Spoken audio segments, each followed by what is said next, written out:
അവതാർ 2 അല്ലെങ്കിൽ അവതാർ way of the water ഇറങ്ങിയിട്ട് ഇപ്പോൾ കറക്റ്റ് 3 കൊല്ലം ആവുകയാണ്.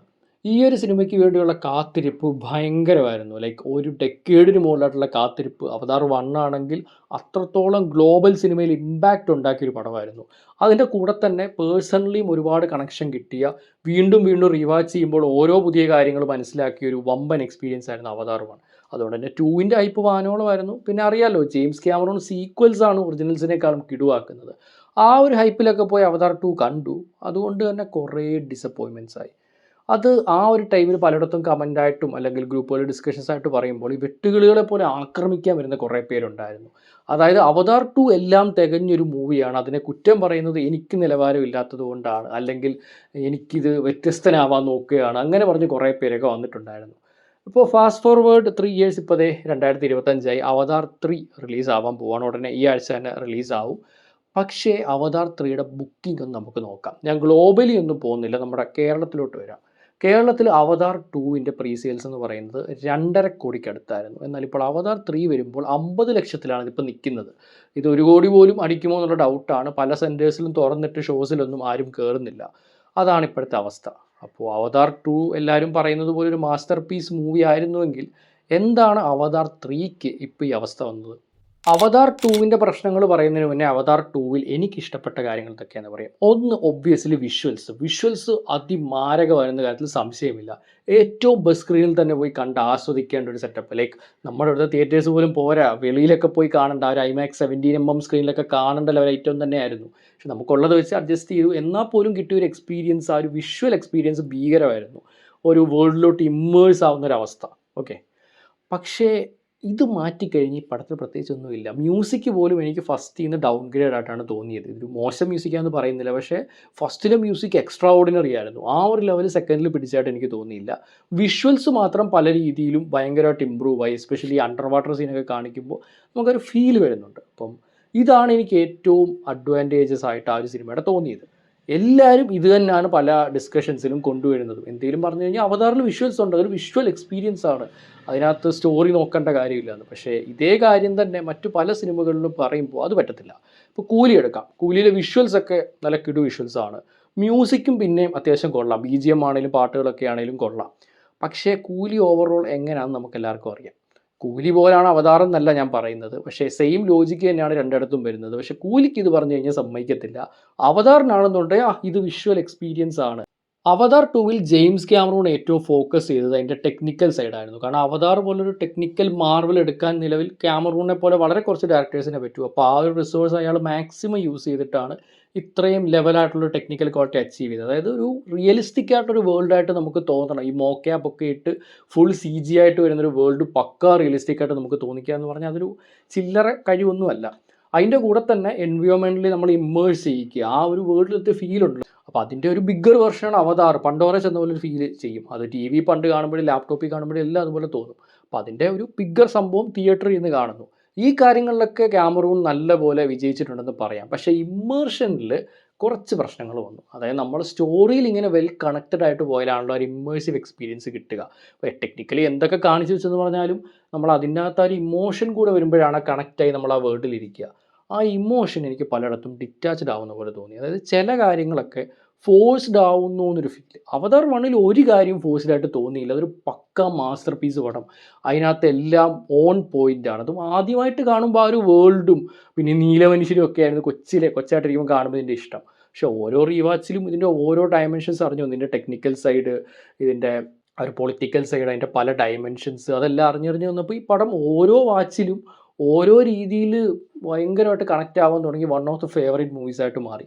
അടുത്തൊരു പോയിന്റ് വില്ലനായ ക്വാറിച്ചിൻ്റെ തിരിച്ചുവരവാണ്. ക്വാറിച്ച് ഓൾറെഡി മരിച്ചു പോയൊരു ക്യാരക്ടറാണ് ഫസ്റ്റ് പാർട്ടിൽ, അതിന് ചേഞ്ച് ഒന്നുമില്ല. പക്ഷേ സെക്കൻഡ് പാർട്ടിൽ ക്വാറിച്ചിൻ്റെ റെക്കോർഡ് ചെയ്ത മെമ്മറി, പേഴ്സണാലിറ്റി, കോമ്പാറ്റ് ഇൻസ്റ്റിങ്ക്റ്റ് ഇതെല്ലാം ഡിജിറ്റലായിട്ട് ഇവർ ബാക്കപ്പ് ചെയ്ത് വെച്ചു. അതെല്ലാം എടുത്ത് അവരൊരു പുതിയ ക്വാറിച്ചിനെ ഉണ്ടാക്കി. സോ ഡെത്ത് എന്ന് പറഞ്ഞൊരു സംഭവത്തിന് അവിടെ മീനിങ്ങേ ഇല്ലാതായി. ഫസ്റ്റ് പാർട്ടിലെ ക്യാരക്ടേഴ്സിനൊക്കെ ഡെത്ത് വരുമ്പോൾ നമുക്ക് കിട്ടിയൊരു ഫീലുണ്ട്. ഇപ്പോൾ കണ്ടാലും കരഞ്ഞു പോകും, അങ്ങനത്തെ ഒരു ഫീലാണ്.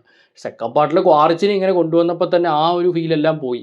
ഇങ്ങനെയാണെങ്കിൽ ആരെ വേണമെങ്കിലും ഇനി കൊണ്ടുവരാം എന്നുള്ള ഒരു തോട്ട് കോൺഷ്യസ്ലി വന്നില്ലെങ്കിലും സബ് കോൺഷ്യസ്ലി നമ്മുടെ ഉള്ളിൽ വന്നല്ലോ. അതൊരു മെയിൻ പ്രശ്നങ്ങളിലൊന്നായി. അതുപോലെ തന്നെയാണ് ജെയ്ക്ക് സള്ളിയുടെ റിഗ്രഷൻ. ഫസ്റ്റ് പാർട്ടിൽ അത്രയും ഫോക്കസ് ആയ ക്യാരക്ടർ സെക്കൻഡ് പാർട്ടിൽ കുറച്ച് സൈഡായി പോയി എന്നുള്ള സത്യമാണ്. അപ്പോൾ നമ്മൾ നോക്കിക്കഴിഞ്ഞാൽ ഫസ്റ്റ് പാർട്ടിൽ ജേക്ക് സള്ളി എന്ന ഒറ്റ ക്യാരക്ടറിലാണ് ഫോക്കസ് എങ്കിൽ സെക്കൻഡ് പാർട്ടിൽ ജേക്ക് സള്ളിയുടെ ഫാമിലിയിലാണ് ഫോക്കസ്. അപ്പോൾ തന്നെ പിള്ളേരും എല്ലാം വരുമ്പോൾ പല സൈഡിലോട്ട് ഈ പറഞ്ഞ ഫോക്കസ് സ്കാറ്ററായി പോകും. അതൊരു മോശം കാര്യമല്ല. സ്റ്റോറി വൈസ് നോക്കുമ്പോൾ അതൊരു പ്രോഗ്രഷനാണ്.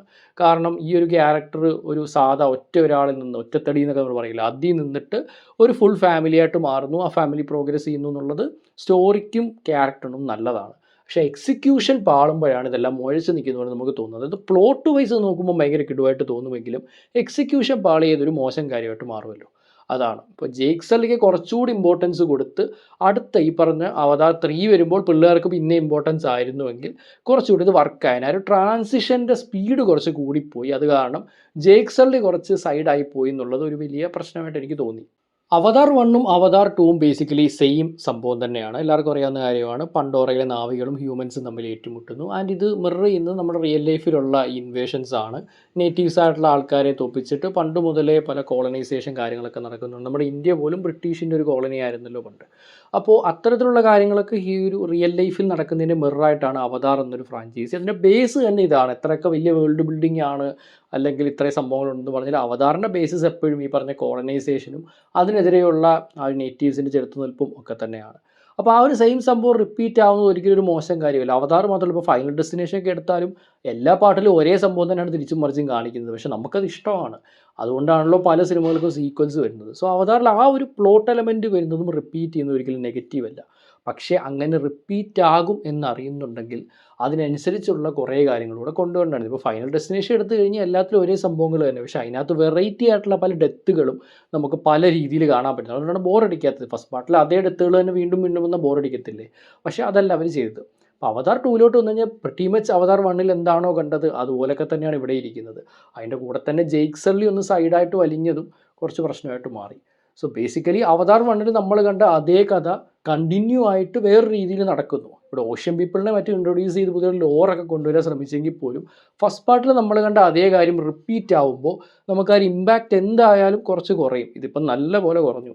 ഇതിൻ്റെ വേറൊരു എക്സാമ്പിൾ പറയുകയാണെങ്കിൽ ഇപ്പോൾ അവഞ്ചേഴ്സ് എൻഡ് ഗെയിം എടുക്കാം. അതിനകത്ത് ഏറ്റവും അവസാനം ആ ഒരു യൂണിവേഴ്സിലെ എല്ലാ സൂപ്പർ ഹീറോസും ഒരുമിച്ച് ചേർന്ന് താനോസിനെ തോപ്പിക്കുമല്ലോ. ഇതിൻ്റെ ഒരു ബിഗ്ഗർ വേർഷൻ ആയിരിക്കും സീക്രട്ട് വായ്സ് വരാൻ പോകുന്നത്. ഇപ്രാവശ്യം യൂണിവേഴ്സ് ആയിരിക്കത്തില്ല, ഹോൾ മൾട്ടിവേഴ്സിൽ എല്ലാവരും കൂടി ഒരുമിച്ച് ചേർന്നായിരിക്കും അവിടെ ഡോക്ടർ ഡൂമിനെ തോപ്പിക്കാൻ പോകുന്നത്. ഇത് എല്ലാവർക്കും അറിയാവുന്നൊരു പരസ്യമായ രഹസ്യമാണ്. പക്ഷെ നമുക്ക് ആദ്യം കണ്ടതിനേക്കാളും ഭയങ്കര ബിഗ്ഗറാണ് ഈ പറഞ്ഞ ഡൂംസ്ഡേ. എൻഡ് ഗെയിമിനേക്കാളും ബിഗ്ഗറാണ് സ്കെയിൽ വൈസും ഹീറോസിൻ്റെ എണ്ണം വൈസും പവേഴ്സ് വൈസും എല്ലാം കൊണ്ടും ബിഗ്ഗറാണ്. പക്ഷേ നമ്മൾ ഓൾറെഡി എൻഡ് ഗെയിമിൽ കണ്ട സാധനത്തിൻ്റെ ഒരു എൻലാർജ്ഡ് വെർഷനാണിത്. നമ്മൾ ഓൾറെഡി ഒരു പോയിന്റ് ഓഫ് ടൈമിൽ ഇത് എക്സ്പീരിയൻസ് ചെയ്തു, അതിൻ്റെ ഒരു ബിഗ്ഗർ വെർഷൻ കാണുന്നു. അങ്ങനെ വരുമ്പം നമുക്ക് ഒബ്വിയസ്ലി ആ ഒരു എഫക്റ്റ് കുറയും. അപ്പോൾ ആദ്യമേ നമ്മൾ ഡൂംസ്ഡേ പോലത്തെ ഒരു സാധനമാണ് കണ്ടെങ്കിൽ അതിന് കിട്ടുന്ന ഇമ്പാക്റ്റ് ആയിരിക്കത്തില്ല എൻഡ് ഗെയിം കണ്ടിട്ട് ഡൂംസ്ഡേ കാണുമ്പോൾ കിട്ടുന്നത്. അതിന് കാരണം നമ്മൾ ഓൾറെഡി എക്സ്പീരിയൻസ് ചെയ്ത സംഭവത്തിൻ്റെ ഒരു ബിഗ്ഗർ വെർഷൻ കാണുന്നു എന്നതുകൊണ്ടാണ്. അത് തന്നെയാണ് ഈ അവതാറിൻ്റെ കേസിലും. അവതാർ 1ൽ നമ്മൾ അതുവരെ കാണാത്ത ലെവലൊരു സാധനം, വിഷ്വൽ ക്വാളിറ്റി ആണെങ്കിലും ആ ഒരു സ്റ്റോറി ലൈനൊക്കെ കണക്റ്റ് ആയതാണെങ്കിലും ഈ പറഞ്ഞ കഥയൊക്കെ പലയിടത്തും പണ്ടും വന്നതാണ്. പക്ഷേ അവതാറിൻ്റെ വിഷ്വൽ ക്വാളിറ്റിയും ഈ ഒരു സ്റ്റോറിയും കൂടെ മാച്ചായപ്പോൾ കിട്ടിയ എക്സ്പീരിയൻസ് ഭീകരമായിരുന്നു.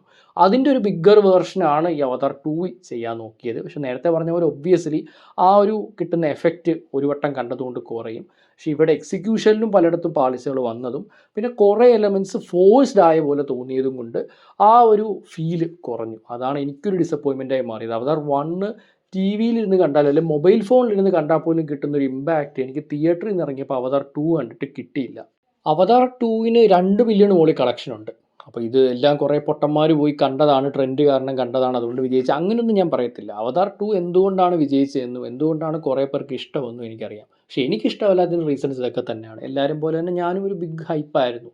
കാരണം അത്രത്തോളം കാത്തിരിക്കേണ്ട ഒരു മൂവി തന്നെയായിരുന്നല്ലോ അവതാർ 2. പക്ഷേ അത് കാരണം കൊണ്ട് തന്നെ കുറേ ഡിസപ്പോയിൻമെൻറ്റ്സ് ആയി. പക്ഷേ ഹൈപ്പ് വെച്ചത് കൊണ്ടൊന്നും പറയാൻ പറ്റത്തില്ല. എന്നെപ്പോലെ തന്നെ എല്ലാവരും ഹൈപ്പ് വെച്ചിട്ടുണ്ട്, അത് ഇഷ്ടപ്പെട്ടവരുണ്ട്. പക്ഷേ എനിക്ക് ഇഷ്ടപ്പെടാത്തതിൻ്റെ റീസൺ നേരത്തെ പറഞ്ഞ 1ൽ ഉണ്ടായിരുന്ന ആ ഒരു കണക്ഷൻ എനിക്ക് കിട്ടിയില്ല എന്നുള്ളതാണ്. 1നേക്കാളും ബിഗ്ഗർ എക്സ്പീരിയൻസ് ആണ് നമുക്ക് പ്രോമിസ് ചെയ്തിരുന്നത്. പക്ഷേ ആ ഒരു വിഷ്വൽ ക്വാളിറ്റിയിൽ മാത്രം അത് ഒതുങ്ങിപ്പോയി, ടെക്നിക്കൽ സൈഡിൽ മാത്രം ഒതുങ്ങിപ്പോയി.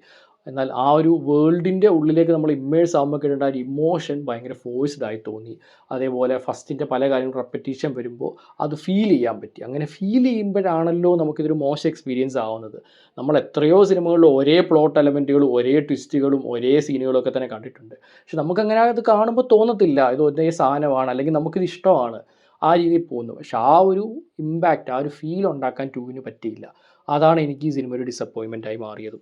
അവതാർ 2 ഇറങ്ങിയ സമയത്ത് ഒരുപാട് പേര് അതിന് കൊടുത്ത റേറ്റിംഗ് 5 സ്റ്റാർ, 4 സ്റ്റാർ, 4 അര സ്റ്റാർ.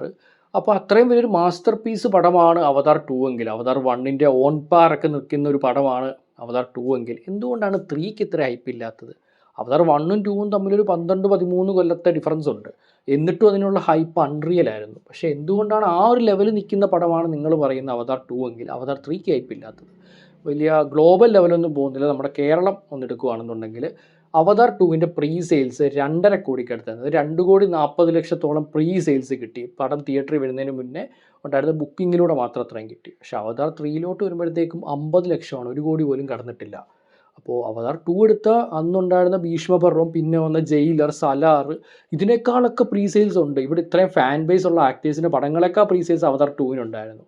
അത്രത്തോളം ഹൈപ്പ് കിട്ടി ഇറങ്ങി ഇത്രയും മാസ്റ്റർ പീസാണെന്ന് എല്ലാവരും പറയുന്ന പടത്തിൻ്റെ സീക്വൽ വരുമ്പോൾ, വെറും 3 കൊല്ലം കഴിഞ്ഞ് വരുമ്പോൾ അവിടെ ഒരു ഹൈപ്പില്ല.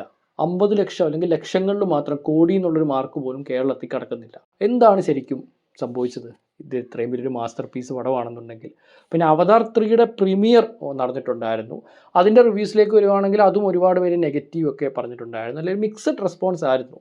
ഒരു 3-3.5 സ്റ്റാറൊക്കെയാണ് പലരും പറഞ്ഞത്. പക്ഷേ ഇതിൻ്റെ ഇടയിൽ ആരോ ഒരാൾ 4 സ്റ്റാർ എടുത്തിട്ടു. എന്നിട്ട് ക്യാമറൂൺ ഇസ് ബാക്ക് ബേബി എന്ന് അങ്ങനെ എന്തോ കൊടുത്തു. ഇത് മാത്രം കുറേ പേര് ഷെയർ ചെയ്യുന്നത് കണ്ടു. ഈ ഒറ്റ റിവ്യൂ, അന്നുണ്ടായിരുന്ന ഒരേ ഒരു 4 സ്റ്റാറും റിവ്യൂ ആയിരുന്നു ഇത്. അതുമാത്രം എല്ലാവരും എടുത്തിട്ട് ഷെയർ ചെയ്യുന്നത് കണ്ടു. ബാക്കി ഞാൻ റിവ്യൂസ് നോക്കുമ്പോൾ എല്ലാവരും 2, 2.5, 3 ഇങ്ങനെയൊക്കെയാണ് കൊടുത്തുകൊണ്ടിരിക്കുന്നത്. ഈ ഒറ്റ സാധനം മാത്രം 4, അതെല്ലാവരും എടുത്തങ്ങ് ഷെയർ ചെയ്യുന്നു. വേറൊരു കാര്യം എന്ന് വെച്ചാൽ അവതാർ 2-ന് വേണ്ടിയിട്ടല്ല, അവതാർ 2ഉം 3 ഒരുമിച്ചാണ് പ്രൊഡക്ഷൻ എന്ന് കേട്ടു. അപ്പോൾ ഈ 2 സിനിമകൾക്കും വേണ്ടിയിട്ട് ക്യാമറൂൺ ഇത്രയും കൊല്ലങ്ങൾ കളഞ്ഞു. അതും അവതാർ 1 ഇറങ്ങി ലോകത്തിൻ്റെ നെറുകയിലെത്തി നിൽക്കുന്ന ഒരാൾ. അവതാർ 1ന് മുന്നേ ടൈറ്റാനിക് ഉണ്ടായിരുന്നു. ഈ 2 സിനിമകളായിരുന്നു ടോപ്പ് ഗ്രോസേഴ്സ് ആയിട്ടുണ്ടായിരുന്നു. അത് ഇപ്പോഴും ബീറ്റ് ചെയ്യാൻ ആകെ പറ്റിയത് എൻ ഗെയിമിനാണ്. അത് പിന്നെ റിലീസ് ചെയ്തവർ പൊട്ടിച്ച് ടോപ്പ് ചെയ്തിരിക്കുന്നു. അപ്പോൾ അങ്ങനെയുള്ളൊരു പടത്തിൻ്റെ സീക്വൽ എന്ന് പറഞ്ഞ് പുള്ളി പോയിട്ട് അതിൽ ഇത്രയും ഡിസപ്പോയിൻമെൻ്റ് ആയി. ലൈക്ക് അവതാർ 2 അവതാർ 1ൻ്റെ കളക്ഷൻ ടച്ച് ചെയ്തില്ല, അവഞ്ചേഴ്സ് എൻ ഗെയിമിൻ്റെ കളക്ഷൻ ടച്ച് ചെയ്തില്ല. ഇതിൻ്റെ താഴെ നിൽക്കുന്നൊരു മൂവിയായിട്ട് മാറി. അന്നെന്ന് വെച്ചാൽ വേൾഡിലെ ടോപ്പ് ഗ്രോസർ മൂവി ആവുമെന്നാണ് എല്ലാവരും വിചാരിച്ചത്. പക്ഷേ അവതാർ 2 അതിനല്ലാതെ തന്നെ എൻ്റെ പോയി. അങ്ങനെ ബോക്സ് ഓഫീസിലും കളക്ഷൻ കുറേ ഉണ്ടെങ്കിലും ഉദ്ദേശിച്ച ഒരു ടാർഗറ്റ് എത്തിയില്ല. ഇതാണ് അവതാർ 2ൻ്റെ പ്രശ്നമായിട്ട് തോന്നി. അവതാർ 2 ഒരിക്കലും ഒരു മോശം മൂവിയല്ല, പക്ഷെ അതിന് ടാർഗറ്റ് എത്തേണ്ട കുറേ കാര്യങ്ങളുണ്ടായിരുന്നു. ഈ പറഞ്ഞ ആ ഒരു ഇമോഷണൽ കണക്ഷൻ, ആ ഒരു എക്സ്പീരിയൻസ്, അതിൻ്റെ കൂടെ ഈ പറഞ്ഞ ബോക്സ് ഓഫീസ്, ആ ഒരു ലെവൽ എത്തിയില്ല. അതായത് അവതാർ 2-ന് 10 ഔട്ട് ഓഫ് 10 നമ്മൾ വിചാരിക്കുക. പക്ഷേ അവതാർ 2-നൊരു 7 അല്ലെങ്കിൽ 6.5 എനിക്ക് നൽകിയത്. അത് തന്നെ ഈ പറഞ്ഞൊരു വിഷ്വൽ എക്സ്പീരിയൻസ് കൂടെ കൊണ്ടാണ് അത്രയും റേറ്റിംഗ് വരുന്നത്. അപ്പോൾ അതാണ് പ്രശ്നമായിട്ട് തോന്നിയത്. നമ്മൾ 10 എക്സ്പെക്റ്റ് ചെയ്യുന്ന 10 ഡെലിവർ ചെയ്യാൻ പറ്റുന്ന ഒരാൾ ഇത്രയും കൊല്ലം എടുത്ത് ചെയ്തൊരു വർക്ക് നമുക്കൊരു 7 ആ ഒരു ലെവലിലോട്ട് എത്തിയപ്പോൾ ഉള്ളൊരു വിഷമം. അവതാർ 1നും അവതാർ 2നും ഇടയിൽ ഇറങ്ങിയ ക്രിസ്റ്റഫർ നോളൻ സിനിമകളുടെ എണ്ണം 5ആണ്. ഇക്കൂട്ടത്തിൽ ഇൻസെപ്ഷനും ഡാർക്ക് നൈറ്റ് റൈസസും തൊട്ട് ഇങ്ങേറ്റത്ത് കിടക്കുന്ന ഡൺകർക്കും ടെനറ്റും വരുന്നുണ്ട്. അതും 2-3 കൊല്ലത്തെ ഡിഫറൻസിൽ ഗ്യാപ്പിലാണ് ഇത് ചെയ്യുന്നത്. പക്ഷേ എന്നാൽ കൂടെ 5 പടങ്ങളുണ്ട്. പക്ഷേ ക്യാമറൂൺ നോക്കിക്കഴിഞ്ഞാൽ 2009 അവതാർ, 2022 അവതാർ 2, ഇതിൻ്റെ ഇടയിൽ പടമൊന്നുമില്ല.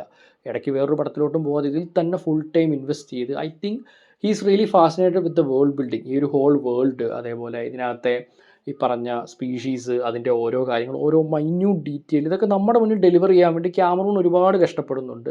ആ ഒരു പാഷൻ പുള്ളിയുടെ ഉള്ളിലുണ്ട്. അത് ജനറേറ്റ് ചെയ്ത് റവന്യൂ കൊണ്ടുവരാൻ പുള്ളിക്ക് പറ്റുന്നുണ്ട്. പ്രൊഡക്ഷൻ കമ്പനി ഭയങ്കര സപ്പോർട്ടാണ്. പക്ഷേ ആ ഒരു കാര്യങ്ങളിലോട്ടൊക്കെ ഫോക്കസ് പോകുമ്പോൾ സ്റ്റോറിയുടെ ആ ഒരു ഇമോഷണൽ കണക്ഷൻ നഷ്ടമാവുന്നു എന്നുള്ളതാണ് അവതാർ 2ൻ്റെ പ്രശ്നം. ഞാനിപ്പോഴും പറയുന്നു അവതാർ 2 ഒരു മോശം മൂവിയല്ല, പക്ഷേ അവതാർ 2 ഒരു മിഡ് മൂവിയാണ്. ഒരു ഗ്രേറ്റ് മൂവി അല്ല, ഒരു മോശം മൂവി, ഒരു മിഡ് മൂവിയാണ്. പക്ഷേ മിഡ് എന്ന് പറയുന്നത് എന്തോ വലിയ മോശം കാര്യമായിട്ടാണ് പലരും കാണുന്നത്. ഇത് മിഡ് എന്ന് പറഞ്ഞു കഴിഞ്ഞാൽ നമുക്ക് ടേസ്റ്റ് ഇല്ല അല്ലെങ്കിൽ വ്യത്യസ്തം കളിക്കുകയാണെന്നുള്ള ആ ഒരു നിലപാടിലോട്ടാണ് പോകുന്നത്. പക്ഷേ മിഡ് എന്ന് പറയുന്നത് ഒരിക്കലും മോശമല്ല. Average movies are also good. പക്ഷേ ഇത്രയും കാലമെടുത്ത്, ഇത്രയും വർഷങ്ങളെടുത്ത് തന്നെ പ്രോമിസിങ് ആയ ഒരാൾ ഇത്രയും പ്രോമിസിങ് ആയ സീക്വൽ ചെയ്യുമ്പോൾ മിഡ് ലെവൽ ആവുന്നത് ഒരു ഡിസപ്പോയിൻമെൻറ്റ് തന്നെയാണ്. എനിവേ അവതാർ 3 അഥവാ ഫയർ ആൻഡ് ഡാഷ് ഇപ്പം റിലീസ് ആവാൻ പോവാണ്. അവതാർ 2 കഴിഞ്ഞപ്പോൾ എനിക്ക് ഒരു ഹൈപ്പ് ഈ പടത്തിനില്ലായിരുന്നു. പക്ഷേ ഇപ്പോൾ കുറച്ച് ഹൈപ്പൊക്കെയാണ് ട്രെയിലറൊക്കെ കണ്ടപ്പോൾ. മെയിൻ റീസൺ ഈ തീനാവികളാണ്. ഇവർ നല്ല ഇൻട്രസ്റ്റിംഗാണ്. നേരത്തെ പറഞ്ഞ നമ്മൾ കണ്ട ഉമ്മട്ടിക്കായ അല്ലെങ്കിൽ മിഡ്കൈന അവരെയൊക്കെ പോലെ അത്ര ഒരു നന്മമരങ്ങളല്ല ഇവർ. ഇവർ കുറച്ച് പ്രശ്നമാണ്. ഇവർ ഹ്യൂമൻസിൻ്റെ സൈഡും നിൽക്കും. ഒരു സിവിൽ വാറൊക്കെ പോലെ ആവുന്നൊരു സെറ്റപ്പിലോട്ടാണ് പോകുന്നത്. ഇപ്പോൾ റിയൽ ലൈഫിൽ എടുത്താലും ഇത് കുറേ ഉണ്ടല്ലോ. ഇപ്പോൾ നമ്മുടെ ഇവിടെ ബ്രിട്ടീഷ് ഭരിക്കുമ്പോൾ പോലും ഇവിടുത്തെ പല നാട്ടുപ്രമാണികളും അവരുടെ സപ്പോർട്ടായിട്ടൊക്കെ നിന്നിട്ടുണ്ട്. അതൊക്കെ ഹിസ്റ്ററിയിലുള്ളതാണ്. അതിൻ്റെ ഒരു മിറർ ഇമേജ് ആണല്ലോ ഈ പറഞ്ഞ അവതാർ സിനിമകളും. അപ്പോൾ ആ രീതിയിലൊരു പ്രോഗ്രഷൻ ഇവിടെ വരുന്നുണ്ട്. അത് ഇൻട്രസ്റ്റിംഗ് ആണ്. മാത്രമല്ല ഊന ചാപ്ലിനാണ് ഇതിലെ മെയിൻ ആൻറ്റഗണിസ്റ്റായ വരാങ്ങായിട്ട് വരുന്നത്. ഊന ചാപ്ലിൻ നിങ്ങൾക്കറിയായിരിക്കും, ചാർലി ചാപ്ലിൻ്റെ കൊച്ചുമോളാണ്. പുള്ളിക്കാരിയാണ് അവതാർ 3 വില്ലൻ. അപ്പോൾ പ്രീമിയർ കഴിഞ്ഞിട്ട് ഏറ്റവും കൂടുതൽ വന്ന റിവ്യൂസിലൊന്നും ഊന ചാപ്ലിൻ ക്യൂ പെർഫോം ആണെന്നായിരുന്നു. ഇത്രയും ഈ പറഞ്ഞ ബാക്കി സ്റ്റോറി കാര്യങ്ങളൊക്കെ അവതാർ 2ൻ്റെ ഒരു റെപ്പറ്റീഷനാണെന്ന് പലയിടത്തും കേട്ടു. പക്ഷേ ഊന ചാപ്ലിൻ എല്ലാ റിവ്യൂ എടുത്താലും അത്യാവശ്യം നല്ല റെസ്പോൺസാണ് കണ്ടത്. സോ ആ ഒരു ആക്ട്രസിന് വേണ്ടിയിട്ടും ഈ പറഞ്ഞ തീനാവികൾക്ക് വേണ്ടിയിട്ടും തിയേറ്ററിൽ എന്തായാലും പോയി കാണും. അല്ലെങ്കിലും തിയേറ്ററിൽ തന്നെ കാണത്തുള്ളൂ. അവതാറൊക്കെ തിയേറ്ററിൽ കാണാതെ ഫോണിൽ കണ്ടിട്ട് ഒരു കാര്യമില്ല. തിയേറ്ററിലാണ് ഇതിപ്പോൾ ഒരു മിഡ് പടമാണെങ്കിലും ട്രാഷ് പടമാണെങ്കിലും പീക്ക് പടമാണെങ്കിലും അവതാർ പടങ്ങളാണെങ്കിൽ തിയേറ്ററിൽ പോയി തന്നെ കാണുക എന്നുള്ളതാണ്. അതാണ് പടങ്ങളുടെ ഹൈലൈറ്റും അതാണ് ഇത്രയധികം കളക്ഷൻ വരാനുള്ള കാരണവും. പൊതുവേ നമ്മുടെ ചാനലിൽ നെഗറ്റീവായിട്ടുള്ള കണ്ടന്റുകളൊന്നും ഇടാറില്ല. സിനിമ കണ്ട് ഇഷ്ടപ്പെട്ടാൽ അതിടും, അല്ലെങ്കിൽ ലോവർ എക്സ്പ്ലനേഷൻ ഒക്കെയാണ് ചെയ്യാറുള്ളത്. പക്ഷേ അവതാർ 2 അത്രത്തോളം ഒരു ഡിസപ്പോയിൻറ്റിങ് എക്സ്പീരിയൻസ് ആയിരുന്നതും അതിനുശേഷം ഈ പറഞ്ഞ ആർഗ്യുമെൻസിലൊക്കെ പലരും ഞാൻ എന്തോ ഒരു വലിയ അപരാധം ചെയ്ത പോലെയാണ് പറയുന്നത് എന്നൊക്കെയുള്ള എക്സ്പീരിയൻസ് ഉള്ളത് കൊണ്ടും ഇപ്പോൾ എന്തോ 3 ഇറങ്ങാറായപ്പോൾ ഒരു വീഡിയോ ചെയ്യണമെന്ന് തോന്നി. നേരത്തെ പറഞ്ഞ പോലെ അവതാർ 2 ഒരിക്കലും ഒരു മോശം പടമല്ല, പക്ഷേ അതൊരു വമ്പൻ കിടിലം പടമല്ല. ഇതിൻ്റെ നടുക്ക് നിൽക്കുന്ന ഒരു ആവറേജ് പടം. അവതാർ 3 എന്തായാലും അതിനേക്കാൾ മുകളിലാവുമെന്നാണ് പ്രതീക്ഷിക്കുന്നത്. പക്ഷേ റിവ്യൂസ് ഒന്നും അത്ര പ്രോമിസിങ് അല്ല. എന്നിരുന്നാലും ലെറ്റ്സ് സീ, പഴയ ആ ഒരു ഹൈപ്പ് കാര്യങ്ങളൊന്നും ഇല്ലാതാണ് അവതാർ 3ക്ക് പോകുന്നത്. അതുകൊണ്ട് തന്നെ ചിലപ്പോൾ 2വിനേക്കാളും നല്ലൊരു എക്സ്പീരിയൻസ് കിട്ടും എന്ന് പ്രതീക്ഷിക്കുന്നു. ഗൈസ്, പിന്നെ വേറൊരു ഇമ്പോർട്ടൻറ്റ് കാര്യം എന്താണെന്ന് വെച്ച് കഴിഞ്ഞാൽ സൗത്ത് ഇന്ത്യയിലെ തന്നെ ആദ്യത്തെ കോമിക് ലൈബ്രറി ഉണ്ടായിരുന്നത് നമ്മുടെ സ്വന്തം കേരളത്തിലായിരുന്നു. 2017 കൊച്ചി സ്റ്റാർട്ട് ചെയ്ത കോമിക് കളക്റ്റീവ് എന്ന ലൈബ്രറി സാധാ കോമിക്സ് ആയിരുന്നില്ല, മറിച്ച് മാർവൽ, DC, മാങ്ക അടക്കമുള്ള ഒഫീഷ്യൽ കോമിക്കുകളുടെ വലിയൊരു കളക്ഷൻ തന്നെ ഉണ്ടായിരുന്നു. എന്നാൽ 2020 കോവിഡ് ലോക്ക്ഡൗൺ കാരണം അൺഫോർച്ചുനേറ്റ്ലി ഈ ഒരു ലൈബ്രറി പൂട്ടേണ്ടി വന്നു. പക്ഷേ ഇപ്പോഴിത് 6 കൊല്ലങ്ങൾക്കിപ്പുറം ഈ ലൈബ്രറി കൊച്ചിയിൽ തന്നെ തിരിച്ചു വരികയാണ്.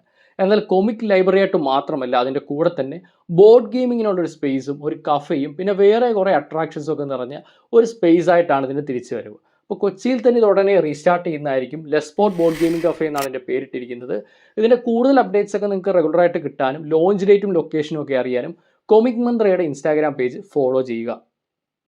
പിന്നെ ഗൈസ്, അവതാർ 2വിന് ഞാൻ ഈ പറഞ്ഞ പ്രശ്നങ്ങളൊക്കെ ഉണ്ടെങ്കിലും ഈ ലോർ എക്സ്പാൻഷൻ കുറച്ച് രസമായിരുന്നു. ആ ഒരു വാട്ടർ പീപ്പിളിനെ കാണിച്ചു. ഇനിയിപ്പോൾ ഫയർ പീപ്പിൾ വരുമ്പോൾ കുറച്ചുകൂടെ രസമായിരിക്കും. അങ്ങനെ ലോർ വൈസ് പറയാനായിട്ട് കുറേ കാര്യങ്ങൾ അവതാറിനുണ്ട്. അപ്പോൾ അതൊക്കെ നമ്മൾ എന്തായാലും വീഡിയോസായിട്ട് അപ്ലോഡ് ചെയ്യുന്നതായിരിക്കും. അപ്പോൾ അത്തരം കണ്ടൻസ് ഇഷ്ടപ്പെടുന്ന ആളാണ് നിങ്ങളെങ്കിൽ ചാനൽ ഇഷ്ടപ്പെട്ട് സബ്സ്ക്രൈബ് ചെയ്തേക്കുക. നമ്മൾ അവതാർ മാത്രമല്ല മറ്റു മൂവി സീരീസിലായിട്ടുള്ള കണ്ടൻറ്റുകളും റെഗുലറായി അപ്ലോഡ് ചെയ്യുന്നതാണ്. അപ്പോൾ അടുത്തൊരു വീഡിയോ കണ്ടുമുട്ടുന്നവരേക്കും this is Chengannur signing off from showdown talkies.